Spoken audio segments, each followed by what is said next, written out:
Magandang umaga mga kahuan. Narito na ang ating latest weather update today morning edition. Happy Friday po sa ating lahat. Patuloy pa rin po ang mga pag-ulan dito sa ilang bahagi po ng Southern Luzon and Eastern Visayas. Dulot pa rin yan ng shear line o yung linya kung saan nagtatagpo po ang malamig na northeast monsoon at ang mainit na easterlies. Yung ating northeast monsoon or amihan malakas pa rin po at nakakaapekto sa natitirang bahagi ng Luzon at unti-unti na nagdadala ng pagbaba ng temperatura lalo na po sa madaling araw. Habang ang easterlies naman ay siya nagdadala pa rin ng mainit na panahon dito sa ilang bahagi po ng Visayas at malaking bahagi ng Mindanao na meron din mga pulupulong pag-ulan. Wala naman tayo nakikita pa rin na bagyo or low pressure area na posibleng pumasok ng ating Philippine Area of Responsibility sa susunod na 3 araw. Asahan pa rin po ang pinakamaulang panahon dito sa may Bicol Region and Quezon. Kung dito po sa Luzon, epekto pa rin po yan ng shear line o yung bangga ng mainit at malamig na hangin. Mag-ingat sa mga posibleng pagbaha at pagguho ng lupa kung magpapatuloy ang malakas na mga pag-ulan doon. Sa ating mga kababayan naman po dito sa may Cagayan Valley, Aurora, Kalinga, and Apayao, magdala po ng payong kung lalabas pa rin ng bahay ngayong araw dahil pa rin sa epekto ng northeast monsoon or amihan. In nature po, light to moderate rains po tayo. Habang dito naman sa natitirang bahagi pa ng Luzon, bahagyang maulap hanggang maulap na kalangitan in general ang iiral dulot po yan ng northeast monsoon. Mas madalas ang mga pag-ulan dito sa may Oriental Mindoro, Marinduque, and Romblon. Yan po ay dahil sa amihan. Yung mga kalapit na bayan dito po sa may Quezon, kagaya na lamang dito sa Rizal and Laguna, at iba pang probinsya dito sa may Cordillera Region, mataas din po ang tsansa ng mga mahihinang pag-ulan.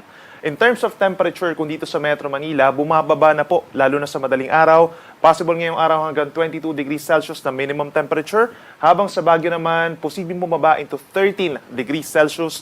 Maaaring mas mababa pa dun sa ibang lugar dito sa may Benguet, at dito rin sa may Ifugao and Mountain Province.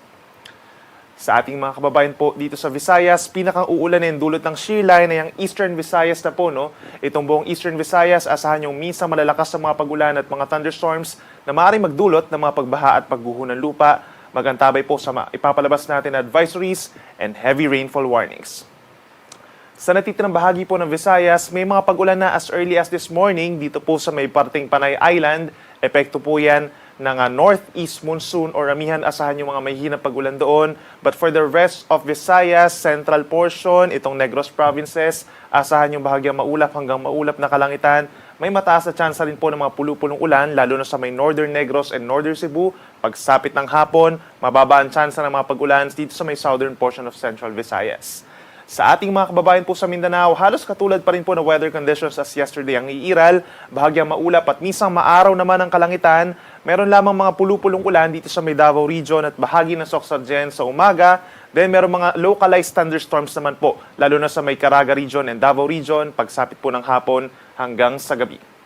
Pagdating sa temperatura, asahan yung sa Metro Cebu between 26 to 30 degrees Celsius lamang, habang mainit dito po sa may southern portion of Mindanao. Please take note po sa may Davao hanggang 33 degrees Celsius, habang sa Zamboanga City hanggang 35 degrees Celsius. So stay hydrated po at magdala rin ng payong pananggalang naman sa init. Dahil po sa pagbaba pa rin po ng northeast monsoon natin or paglakas dito sa parting Visayas, asahan po yung gale warning o yung matataas na alon dito sa may northern and eastern coast of Northern Samar, sa eastern coast of Eastern Samar, at dito rin po sa may northern and eastern coast of Catanduanes, hanggang 4.5 meters po ang taas sa mga pag-alon doon. Delikado sa maliliit na sasakyang pandagat. Imagine po ninyo na sa 1.5 palapag po ng gusali na taas sa mga pag-alon ito.